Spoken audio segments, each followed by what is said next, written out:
Hello' মেটাফৰ্ছৰ সকলো মোৰ প্ৰিয় বন্ধুসকল, আমি সকলোৱে জানো আমাৰ ফৰ্চকইন অ'পেন মাৰ্কেটত অহাৰ কিছুমান কণ্ডিশ্যন ইতিমধ্যে সমাপ্ত হৈছে আৰু বিশেষকৈ কিছুমান আমাৰ প্ৰজেক্ট আছে যিকেইটা নেকি আমাৰ ফৰ্চকইনৰ লগতে মাৰ্কেটত আহি আছে।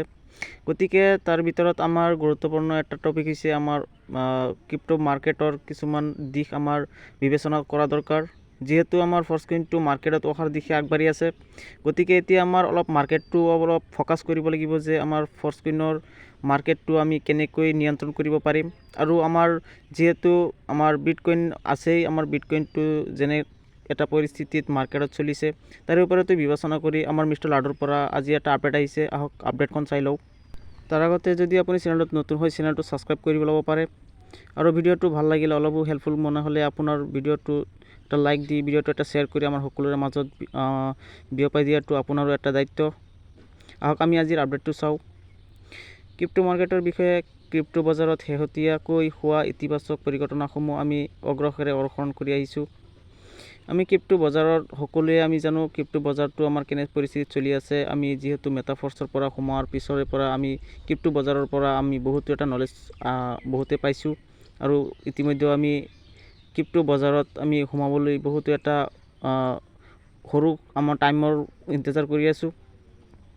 আমি সাম্প্ৰতিক পৰিঘটনাৰ বাবে মোটামুটি উচ্চ অস্থিৰতা দেখিবলৈ পাওঁ। আমি কিছুমান বিশেষকৈ পৰিঘটনা আছে, যেনেকৈ আমাৰ লকডাউন আছিল, কিছুমান আমাৰ বৰ্তমান আমাৰ ইণ্ডিয়াত নিৰ্বাচন চলিছে। গতিকে তেনেকুৱা পৰিস্থিতিত আমাৰ কিছুমান অলপ চলপ ডাউন হ'বলৈ দেখিবলৈ পাওঁ। এইটো অৱশ্যে ETF-ৰ অনুমোদন আৰু US ফেডৰ সুতৰ হাৰৰ পৰিৱৰ্তন।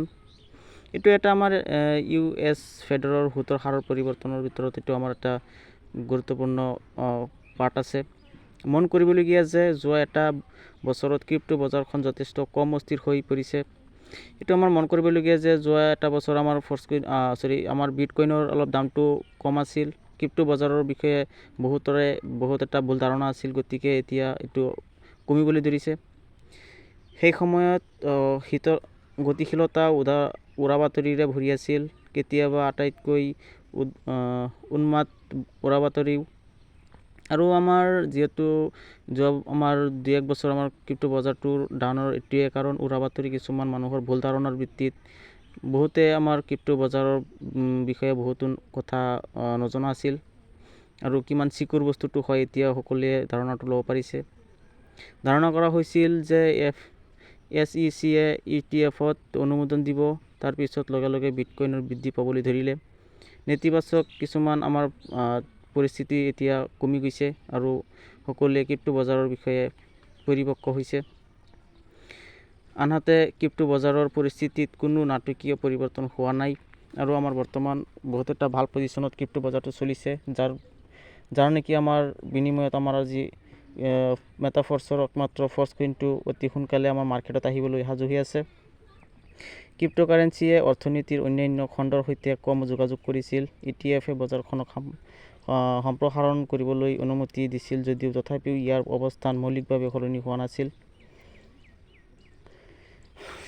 নিশ্চয় গমে পাইছে এইখিনি। এতিয়া চাওঁ ক্ৰিপ্টো বজাৰৰ এটা ক্ষেত্ৰ। ক্ৰিপ্টো বজাৰৰ আমাৰ কিছুমান ক্ষেত্ৰ গুৰুত্বপূৰ্ণ আমাৰ দিশ আছে, এইকেইটা আমি চাই লওঁ। ষ্টেবল কইন এটা গুৰুত্বপূৰ্ণ পৰিৱৰ্তন ঘটিল। ষ্টেবল কইন নিশ্চয় জানে, USDT, আমাৰ ডলাৰ, ডাই, এইবোৰৰ আমাৰ পৰিৱৰ্তন ঘটিছে বহুতখিনি। টেথাৰ ইয়াৰ ষ্টেবল কইন USDT ক্ৰমান্বয়ে লেটিন আমেৰিকাৰ মূল নিষ্পত্তি যন্ত্ৰ হৈ পৰিছে।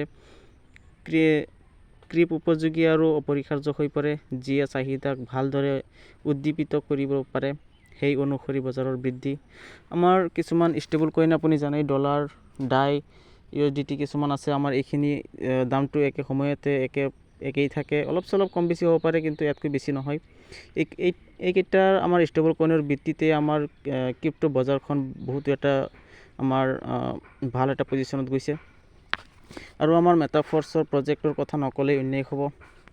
আৰু আমাৰ এই সম্পূৰ্ণ আয়োজনৰ সম্পূৰ্ণ আপডেটৰ এটাই আমাৰ উদ্দেশ্য যে আমাৰ মেটাফৰ্ছৰ ফৰ্চকইনৰ আমাৰ অতি সোনকালে অ'পেন মাৰ্কেটত আহিবলৈ সক্ষম হৈ আছে। বেছি দিন আৰু বাকী নাই। ব্লকচেইন ভিত্তিক প্ৰকল্প আৰু আমাৰ ফৰ্চকইন মুদ্ৰা দুয়োটাৰে এটা ইউটিলিটি ফাংচন আছে। এইটো সকলোৱে জানে আমাৰ ব্লকচেইনৰ ভিত্তিক প্ৰকল্পৰ কিছুমান আমাৰ ফৰ্চকইনৰ মুদ্ৰাৰ ইউটিলিটি ফাংচনত আমাৰ বৰ্তমান ফৰ্চকইনটো গুজৰি আছে। আমি বাস্তৱ আৰু ভাৰ্চুৱেল ব্যৱসায়ৰ সংমিশ্ৰণ ঘটাই মেটাভাৰ্ছ আৰু বাস্তৱ জগতৰ সমাজ পাৰস্পৰিক ক্ৰিয়াকলাপৰ সংগঠিত কৰিবলৈ কাম কৰোঁ। ক্ৰিপ্ট'কাৰেঞ্চিসমূহ বাস্তৱ ভাৰ্চুৱেল সীমা অতিক্ৰম কৰি বন্দোবস্তৰ বাবে এক অপৰিহাৰ্য অন্তৰ্ভুক্ত হৈ পৰিছে। আৰু আমাৰ যে ফৰ্চকইনটো অ'পেন মাৰ্কেটত আহিব এইটোৱে নহয়, আমাৰ বহুতো আমাৰ প্ৰজেক্ট আমাৰ অ'পেন মাৰ্কেটত আমাৰ মাজলৈ গোটেই বিশ্বলৈ বিয়পি আছে।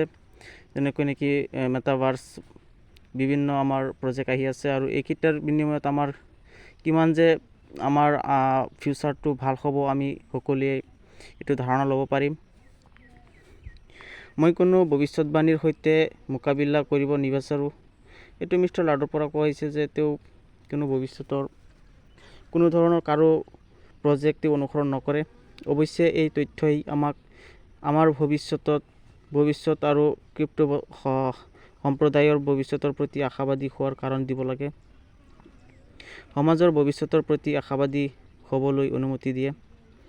আমাৰ মেটাভাৰ্ছ প্ৰজেক্টখন যিমান নেকি আমাৰ প্ৰজেক্ট আছে, ভাৰ্চুৱেল মেটাভাৰ্ছ, ইনভাৰ্ছ, গেমএফ, গোটেইখিনি আমাৰ গোটেই ৱৰ্ল্ডত এটা ধামাকা এটা আমাৰ বিশ্বৰ এটা সৃষ্টি কৰিব।